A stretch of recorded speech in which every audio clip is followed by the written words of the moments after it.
여러분 안녕하십니까? 전주 MBC 시사토론입니다. 연일 계속되는 폭염이 재난 수준입니다. 논밭이 타들어가고 축사와 양식장에서는 폐사가 이어지고 있습니다. 사람도 버티지 못할 지경입니다. 이 폭염 언제까지 이어질까요? 원인과 대책을 알아보려고 합니다. 오늘 토론자 세 분 모셨습니다. 어서 오십시오. 그야말로 전북이 전라북도가 끓고 있습니다. 지구촌이 마찬가지인데요. 폭염특보 21제입니다. 강승구 실장님, 네네. 도내 폭염 피해 상당하죠? 예, 우선 우리 사람 피해를 보면은 약 82명의 분들이 폭염으로 인해서 입원 치료를 받으셨고요. 안타깝게도 그중에서 세 분이 돌아가셨습니다. 전국적으로는 18분이 돌아가셨는데 우리 도가 현재 17%를 차지하고 있고요. 이제 또 우리 농축산물 중에서는 특히 닭을 중심으로 해서 우리 축산물이 좀 피해를 많이 입고 있습니다. 현재 66만 마리가 닭을 중심으로 해서 폐사했고 전국적으로는 약 233만 마리가 되겠습니다. 그중에 우리 전라북도가 28%를 점유하고 있는데 그 이유는 좀 많습니다. 그 이유는 특히 닭도 여러 종류가 있는데요. 우리가 치킨용으로 먹는 걸 육개라고 하고 이제 달걀용으로 먹는 걸 산란개라고 하는데 또 우리 도에는 하림이라든가 동호, 참프레 같은 치킨용 닭을 생산하는 계열화 업체가 전국에 1, 2등을 하고 있는데요. 그러다 보니까 그런 업체가 있는데 그래서 육개를 많이 사용하다 보니까 전국적으로 좀 점유비가 높은 편입니다. 그리고 농작물에서도 특히 과수 분야, 사과 같은 게 우리 사람도 이제 햇볕에 장기간 노출되면 빨갛게 데이지 않습니까? 그건 이제 과일도 마찬가지로 봉지를 씌우지 않은 과일은 일소병이라고 해가지고 좀 데임 현상이 있어가지고 앞으로 좀 이게 장기간 되면은 농작물에도 우선 생육은 당연히 불량하고 재 차원의 피해가 좀 나올 것 같습니다. 피해 집계를 철저히 하도록 하겠습니다. 방금 말씀하실 때 그 17%라는 수치는 인명 사망 사고만을 말씀드린 겁니다. 그러면 그만큼 전라북도의 그 고령자 비율이 상당히 높은 것도 하나의 원인이 될 수 있겠네요. 그렇습니다. 위지훈 박사님, 그 올여름 폭염이 좀 유난스럽다 할 정도거든요. 왜 이렇게 유독 이번 여름에, 올여름에 이렇게 문제가 되는 걸까요? 일단 폭염이라는 것이 일단 각별한 주의가 필요한 기상재해 현상 중에 하나입니다. 이제 우리나라 기상청에서는 폭염이 최고 기온 기준으로 33도 이상인 상태가 이틀 이상 지속이 될 때 이제 폭염주의보를 내리게 되고요. 이제 35도 이상인 경우에는 폭염 경보가 내려집니다. 그래서 우리가 일반적으로 폭염이라고 이제 부를 때는 폭염주의보일 때부터 이제 그럴 때 폭염이라고 말할 수 있겠습니다. 그래서 전라북도 지역의 폭염 일수가 지금 한 20일 약간 넘은 걸로 알고 있는데요. 이제 이것은 폭염 일수는 지금 점점 증가하고 있는 실정이고 이제 최근 10년간이 이제 폭염 일수가 좀 긴 편이었어요. 그런데 이 최근 10년간 폭염 일수 평균을 지금 7월 현재 지금 이미 넘겼고요. 이걸 넘긴 데다가 당분간 이제 폭염이 지속될 것으로 지금 전망하고 있기 때문에 다른 해보다 폭염 일수가 크게 증가하지 않겠나 그런 점에 지금 주목하고 있고요. 그리고 올해의 폭염 사례는 이제 1994년에 이제 기록한 관측 이래로 가장 심각한 폭염이었다라고 하는 1994년 사례하고 이제 많이 비교가 되고 있습니다. 이제 1994년 폭염을 보면은 보통 한 6월 말에서 한 7월 초쯤에 시작을 해서 7월 말에 이제 종료가 되고요. 이제 그래서 기온이 계속 상승을 해서 종료되기 바로 직전에 그 해의 가장 최고 기온을 이제 기록을 하게 됩니다. 이제 그때랑 비교를 한다면은 이제 1994년보다는 시작일은 약간 늦었습니다. 이제 7월 한 11일, 12일 날 시작을 했고, 근데 당분간 이제 강수나 이제 지금 태풍 종다리가 지금 오고 있다라고 하는데 그렇게 큰 영향을 주지 못한다면 이 폭염이 이제 한동안 계속 지속될 예정이고 그래서 지금 겪고 있는 온도보다 더 강한 온도, 더 높은 온도를 지금 겪을 확률이 있기 때문에 지금 우리가 주목하고 있습니다. 그래요. 예, 알겠습니다. 그렇다면 그 올 여름에 다른 예년의 여름에 비해서 올 여름에 특히 두드러지는 특징 그게 좀 눈에 띄는 게 있습니까? 폭염 일수가 대략 한 달 정도 경우는 이제 있습니다. 2013년 사례도 있고 2016년 사례도 있어요. 이제 전북 지역에. 그런데 이제 그때하고는 이제 폭염이 진행 양상이 약간 다른 편인데 이렇게 지금 1994년과 유달리 이렇게 연결지어서 설명되는 이유는 지금 그때 그 북태평양 고기압이라던가 이제 그런 안정적인 대기 상태가 지금 지속되고 있고 이게 그런데 1994년 사례의 경우에는 이제 8월 달 들어서 큰 태풍이 와서 빨리 종식이 됐어요. 그런데 우리는 지금 이제 그럴 예정이 아직 없기 때문에 그래서 조금 진행 양상을 계속해서 지금 지켜봐야 되는 상황입니다. 알겠습니다. 한승우 위원장님, 예. 사실 그 기온만 놓고 본다면 예년 여름보다 올해가 특별히 뭐 5도, 뭐 10도 높다든지 이런 건 아니거든요. 물론 이제 평균 기온만 따져보면 0.1도도 큰 차이가 될 수는 있긴 하지만, 그런데 어쨌든 그 피해만 놓고 보면은 비교가 되지 않거든요. 이렇게 그 폭염 피해가 갑자기 급증한 특별한 이유가 있다고 보세요? 사실은 우리나라 현재 폭염이 뭐 대구 지역이나 다른 지역의 폭염이 굉장히 40도까지 올라갈 정도로 심각한 상황인 건 사실입니다. 그런데 전주의 특히 전라북도의 기온이 이렇게 높지 않은 것으로 나타나고 있는 겁니다. 가장 큰 이유가 좀 추세를 보면 그러니까 전주 기상청 같은 경우에 올해 37도를 넘어간 적이 한 번도 없습니다. 공식적인 기록가. 근데 경상 경북 지역에서는 보통 38도, 뭐 최대 40도까지 올라가고 있거든요. 근데 정말 전북 지역이나 전주 지역이 37도로 올라가지 않을 정도로 시원한 낮은 기온을 유지하고 있느냐? 그건 아닙니다. 올해 가장 높은 기온을 나타낸 게 7월 24일인데 공식적인 가련산, 그러니까 전주에 있는 가련산 기온이 36.5도였습니다. 그런데 과거에 관측소가 있는 노성동 관측소가 있거든요. 그곳은 38.4도를 기록했습니다. 그러니까 1.9도가 차이가 나는 거예요. 그러니까 굉장히 큰 차이를 나타내고 있거든요.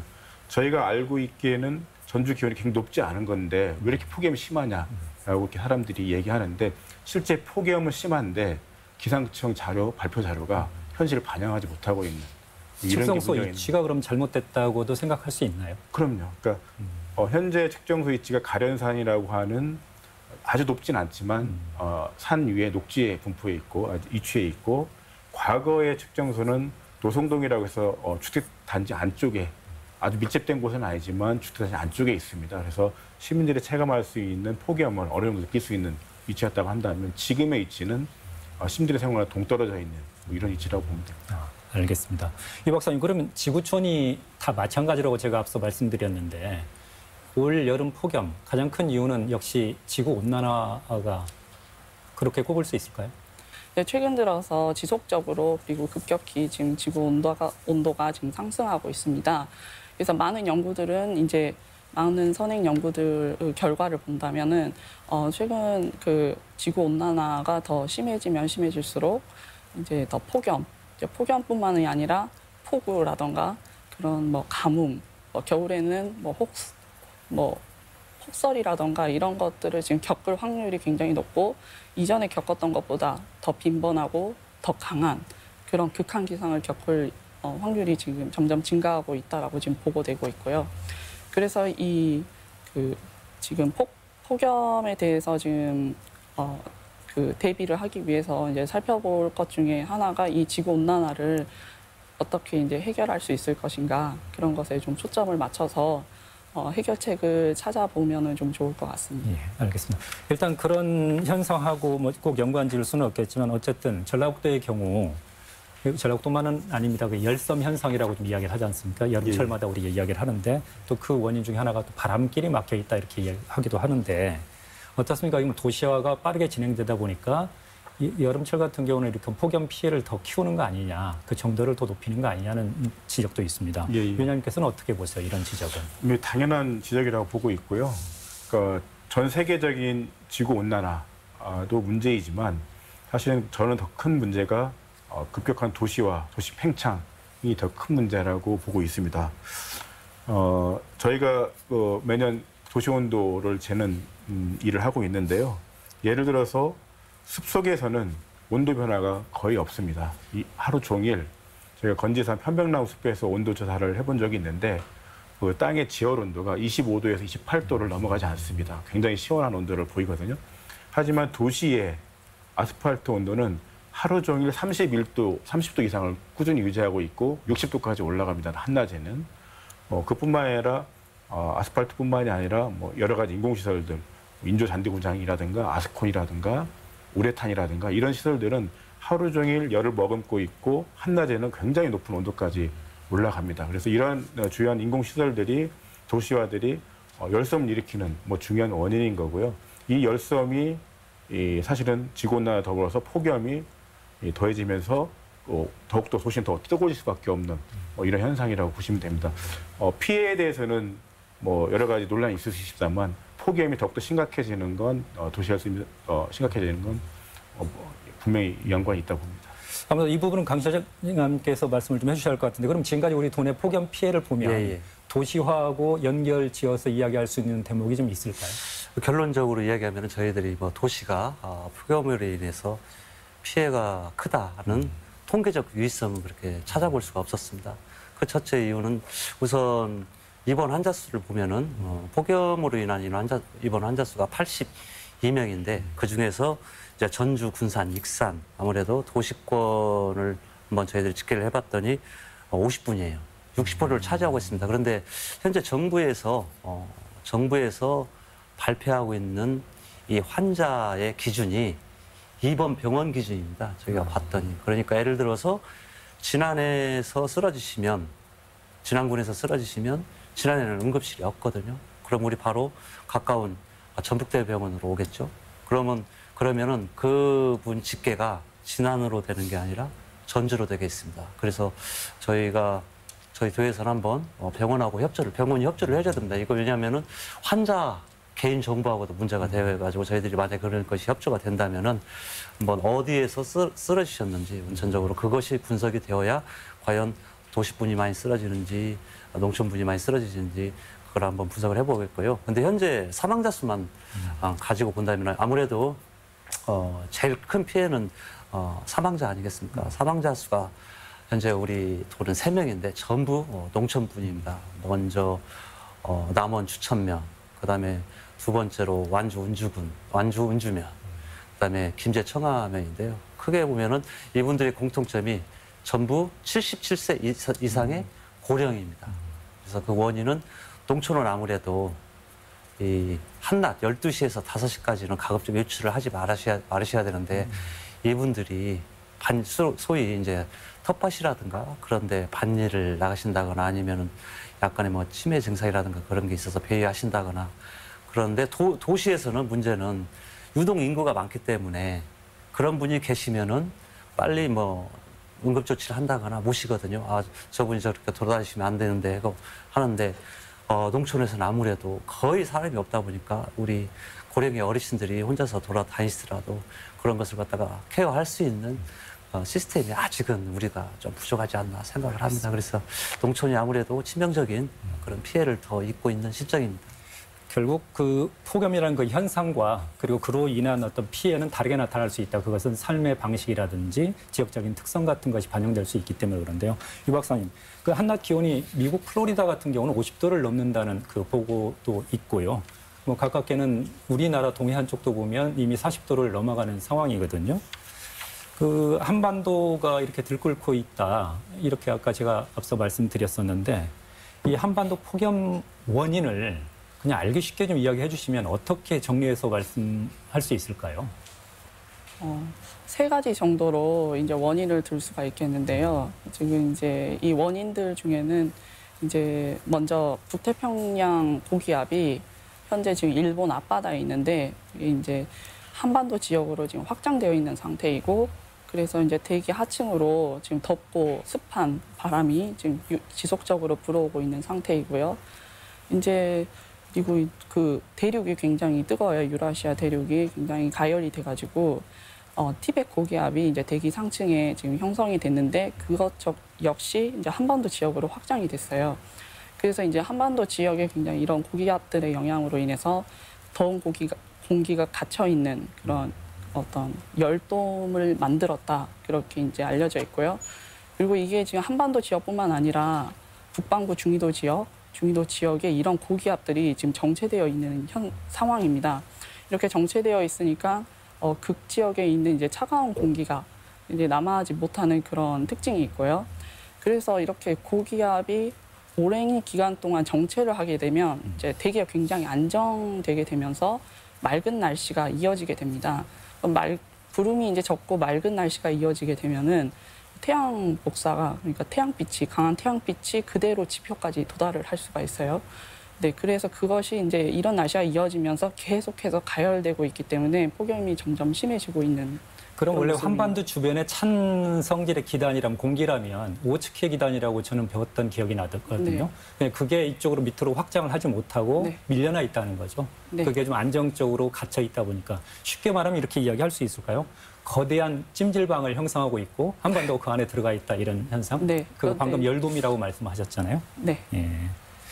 그러면 그 사실상 한반도가 찜질방에 들어 있다고 이렇게 비유를 해보고요, 위원장님.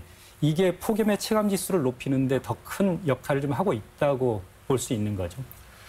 예, 뭐 지금의 일시적인 뭐 기후의 특징이라고 볼 수도 있겠지만 저희가 보기에는 지구 온난화는 지금 지속될 수밖에 없는 사실이거든요. 그래서 전체적인 우리나라로 보면 지구 온난화에 따라 여름은 길어질 수밖에 없고 또 그에 따라 폭염일수는 증가할 수밖에 없는 뭐 이런 그 안타까운 현실에 뭐 처해 있다고 생각을 합니다. 강 실장님, 그럼 이게 이제 자연 현상이기는 하지만 네네. 어느 정도 예고는 됐거든요. 예, 예. 올 여름 장마는 짧을 것이다. 예, 예. 그리고 그 더위는 더 길어질 것이다.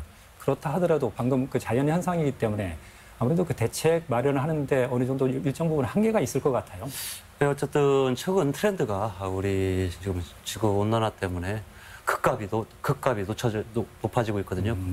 여름에는 여름에는 온도가 급격히 상승하고 또 어느 해 겨울에는 온도가 급격히 하락을 하거든요. 그래서 뭐 저희도 그에 맞춰서 정부 당국에서 행정 당국에서도 그에 맞춰서 대책을 추진해야 된다고 보고 있고 우선 폭염에 대해서는 그래서 우선은 몸을 식혀야 되지 않습니까? 제일 폭염에 그래도 제일 좋은 건 체온을 빨리 낮추는 겁니다. 그래서 우리 도내에 에어컨을 가지고 있는 건물들, 예를 들어서 읍면사무소라든가 제일 많은 숫자가 우리 마을회관이나 경로당입니다. 그다음에 또 저 읍면에 가면은 단위농협이 있지 않습니까? 농협은행이라든가 그런 전부 은행 에어컨을 가지고 있는 건물들 약 4,800개를 저희가 무더위 쉼터로 지정을 했습니다. 그러면 이제 지정을 해놓고 방치해서는 안 되죠. 그래서 저희들이 한 1억 6천만 원 정도를 투자해가지고 그중에서 이제 민간인이 운영하는 건, 공공기관이 운영하는 건 그 사람들이 항상 고치거든요. 문제는 민간인이 운영하는 마을 회관이나 경로당 분들은 가끔 보면 고장나더라도 그 돈이 아까우니까 그냥 방치하거든요. 그래서 전부 전량 저희가 5, 6월 중에 체크를 했습니다. 그래서 고장난 건 수리를 해드리고 또 어떤 분들은 가보면 어르신들이 전기세가 아깝다고 에어컨을 많이 끄세요. 집에서도 그러지 않습니까? 그래서 여유 있게 에어컨을 항상 가동하시라고 우리도 전체적으로 약 전기세, 에어컨 전기세 50억 정도를 또 지원을 했습니다. 그 외에도 이제 제일 취약계층이 아까 혼자서 돌아다니시는 농촌의 어르신들이거든요. 그분들이 우리 도에 약 4,100명이 계십니다.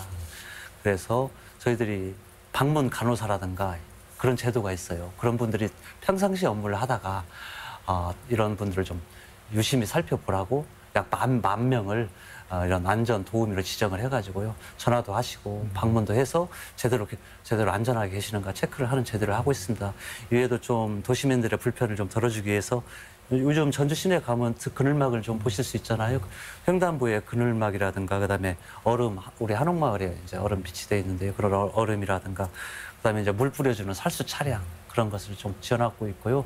축산 분야는 매년 피해가 나고 있기 때문에 저희들이 보험료를 국비는 당연히 의무적으로 국가 정부에서 지원을 해주지만 지방비는 자율입니다. 그래서 보험 가입률을 높이기 위해서 우리 축산 분야는 약 26억, 그다음에 우리 농산물 분야는 1년에 약 90억, 합쳐서 한 120억 정도의 예산을 지원해서 우리 농축산물에 보험료를 지원하고 있고 말씀하신 대로 앞으로도 계속 이 기후 급값이 높아지고 있기 때문에 이거에 대비해서 좀 저희들도 좀 좀 더 정교한 그런 대책을 만들어 갈 수 있도록 노력을 하겠습니다.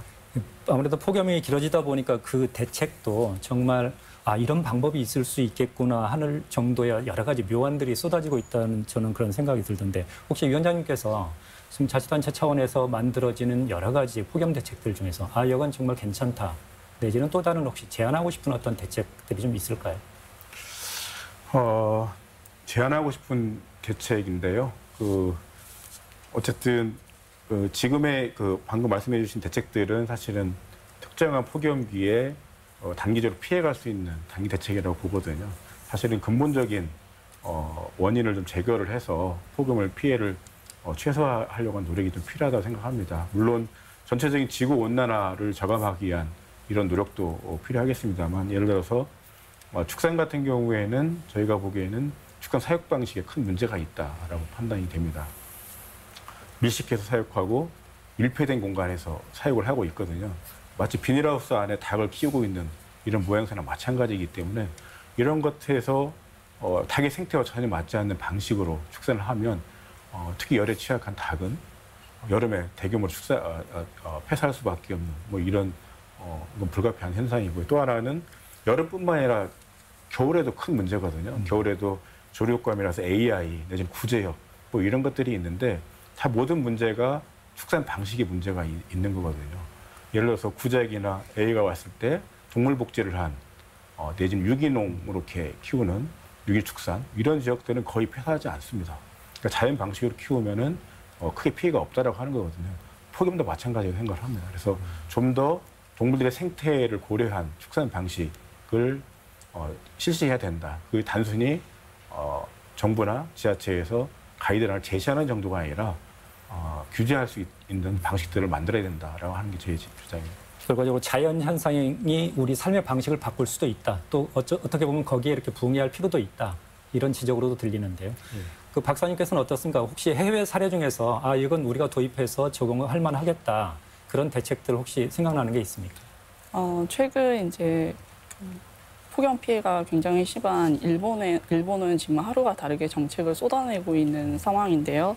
이제 저소득층 같은 경우에는 이제 냉방 장치 구입 비용이 부담스러울 수도 있는데 이제 구입 비용을 지원을 한다든가 아니면은 근무지가 먼 경우에는 이제 폭염 때 굳이 바깥 활동을 하지 않고 이제 근처에서 이제 시원한 곳에서 근무를 하더라도 근무로 인정해주는 그런 제도라든가 학생들 같은 경우는 이제 폭염의 상태를 봐서 냉방 장치를 더 도입을 한다든지 아니면 방학을 좀 늘린다든지 그런 정책들이 지금 나오고 있고요. 특히 사람들이 이제 바깥 야외 활동을 좀 줄이는데 초점을 둬야 하는 점은 굳이 폭염 때 기온이 높기 때문만은 아닙니다. 보통 폭염이 있는 날은 굉장히 맑고 이제 태양빛이 강하기 때문에 자외선도 강하고요. 자외선이 강하면은 이제 대기 오염 물질 중에 오존이라는 것이 있는데 그 농도도 굉장히 높습니다. 그래서 최근 폭염 특보가 내려질 때 오존주의보라든가 경보가 지금 내려질 때도 동시에 같이 내려질 때도 좀 많았었고요. 그리고 지금처럼 이제 대기가 굉장히 안정적이라서 순환이 약해지면은 대기 오염 물질이죠. 이제 요즘 초미세먼지 농도가 굉장히 높은데 이런 것들 때문에라도 이제 야외 활동을 거의 이제 사람들이 야외에 나오지 않게 이렇게 정책적으로 지금 도입이 되어야 되거든요. 그래서 이런 대기 오염 물질의 피해, 특히 이제 오존이나 미세먼지 같은 경우는 그늘에만 있는다고 해결이 되는 게 아니라 실내에 있어야 됩니다. 그러니까 이런 것들을 좀 해서 근무지나 이제 학교 이제 아니면 야외 활동을 하시는 밭이나 논을 경작하시는 분들이 야외 활동을 하지 않도록 좀 신경을 썼으면 좋겠습니다.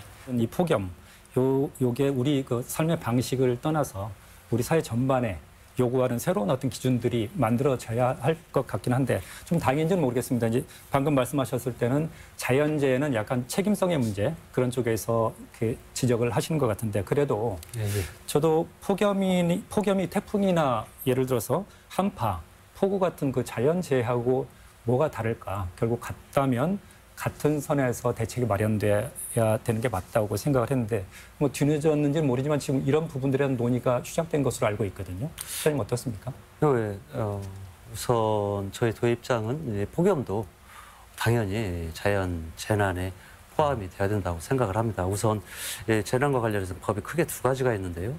농업체계 대책법이라고 있습니다. 거기에는 폭염이 농축산물에는 폭염이 포함이 되어 있거든요. 근데 이제 문제는 재난 및 안전관리 기본법에는 현재 거기는 태풍이나 홍수 등 15개의 자연 재난이 명기가 돼 있습니다.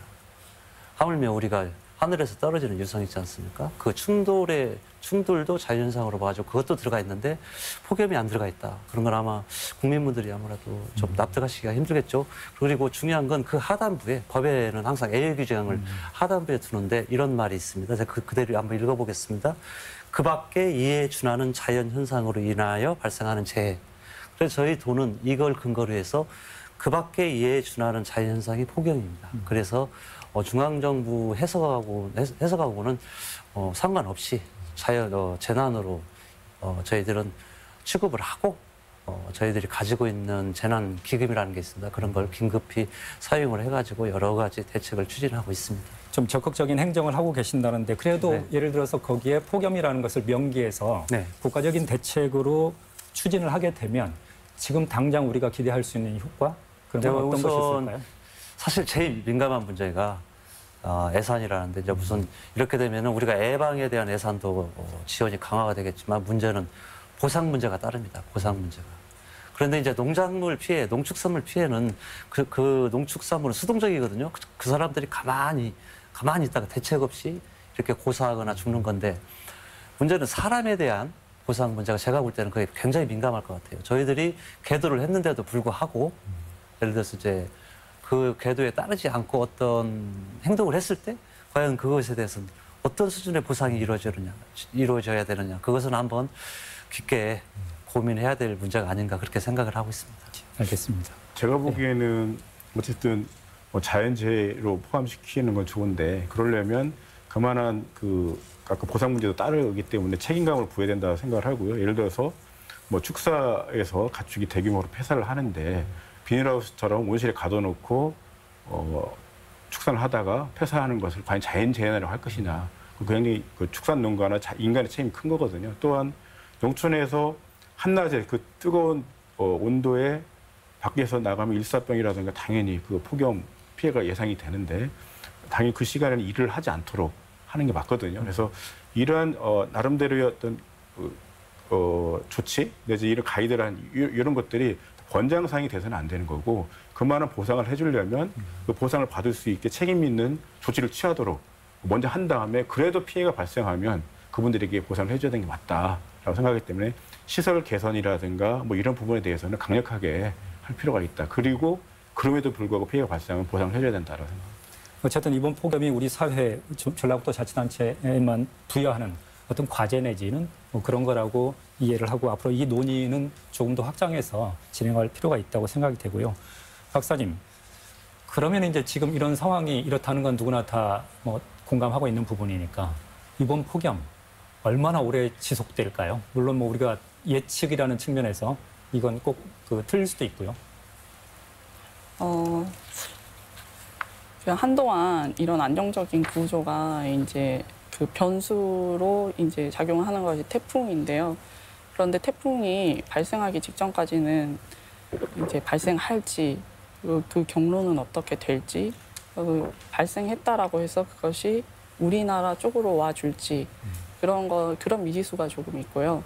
그 태풍이라면 지금 종다리를 이야기하시는 거죠? 종다리 외에도 이제 종다리만으로는 안 되고요. 이제 또 북태평양 고기압이라던가 이런 안정적인 구조가 지금 깨져줘야 이제 이런 폭염이 좀 사그라들 것으로 예상을 하고 있고요. 이런 기세로 간다라고 하면은 앞으로 보름이라던가 이제 최대한으로는 이제 한 달 더 이제 지속될 수도 있는 그런 가능성, 그러니까 좀 더 심각한 가능성까지 고려를 해서 지금 대비를 마련해야 한다라고 지금 생각하고 있습니다. 강 실장님, 지금 이 94년 그때 당시 폭염하고 지금 비교를 많이 하거든요. 네네. 저도 지금 기억이 나는 게 그때 당시에는 50년 만에 가뭄이라고 그러죠. 가뭄 상황이 덧붙여지면서 그 피해가 엄청났었거든요. 근데 지금 이게 만약 상황이 더 길어진다면 결국 그때하고 비슷한 상황으로 발전할 수도 있겠다. 그러면 그 상황은 지금보다 더 심각해지지 않을까요? 실례 말씀이지만 그건 좀 조금 그때하고는 양상이 다를 거라고 생각합니다. 왜냐하면은 94년이잖아요. 그러면은 이제 저희들이 양수시설, 우리가 지하수를 활용하는 시스템이라든가, 그다음에 저수지, 물을 가두는 시설 저수지죠. 그런 것으로 대별되는데, 그런 시스템이 94년에 비해서 현격하게 발달을 해가지고 좀 어느 정도 이 가뭄을 이길 수 있는 시스템이 되어 있고요. 중요한 것은 7월 달에, 6월 하순이던가요? 우리가 집중호우가 한번 내렸습니다. 장마 때. 지금 그래서 평년보다 약 5, 6%가 저수지에, 평년보다 저수율이 제가 아마 75% 이상일 거예요. 그래서 논농사는 문제가 없는데, 하지만 밭농사는 항상 거의 지하수에 의존하고 있기 때문에 조금 어느 정도 영향은 있지만, 그때보다는 지하 관정이 많이 파져 있기 때문에 피해는 좀 있을지언정 그때보다는 심각하지 않을 거라고 생각을 하고 있습니다. 알겠습니다. 저희들이 준비한 시간이 다 돼가는데요. 어쨌든 지금 이번 폭염 사태가 전라북도만의 상황은 아니기 때문에 한반도 전체의 문제이고 지구촌의 문제이기 때문에 저희들이 따로 전라북도만의 상황을 이야기하기는 좀 그렇습니다만, 어쨌든 인력으로 한계가 있다 하더라도 생활 속에서 우선 우리가 대비하고 실천해야 할. 왜냐하면 이 폭염이 또 언제 끝날지 아직 모르니까 그때까지는 저희들이 할 수 있는 최선을 다해야 하지 않을까 싶습니다. 마무리 발언으로 강실님께서 먼저 좀 준비해 주시죠. 이 폭염은 재난이긴 하지만 다행히 일기예보 시스템이 굉장히 발전해서 우리가 시시각각으로 예보를 들을 수가 있습니다. 그래서 33도 이상의 폭염이 지속이 된다면은 3대 요소가 있습니다. 물, 그늘, 휴식인데요. 우리 도민 여러분께서는 물은 목이 마르기 전에 반드시 마셔주시고, 그다음에 이제 휴식입니다. 12시에서 5시까지는 가급적이면 어떤 힘든 일은 하지 마시고 가급적 외출을 자제해 주시고, 또 그늘입니다. 가급적 실내에 머무르신다거나 야외에 계실 때라도 좀 그늘에서 휴식을 취하는 게 제일 중요한 요소라고 생각해서 개인 위생을 좀 철저히 해주시기를 당부를 드립니다. 위진 박사님. 네.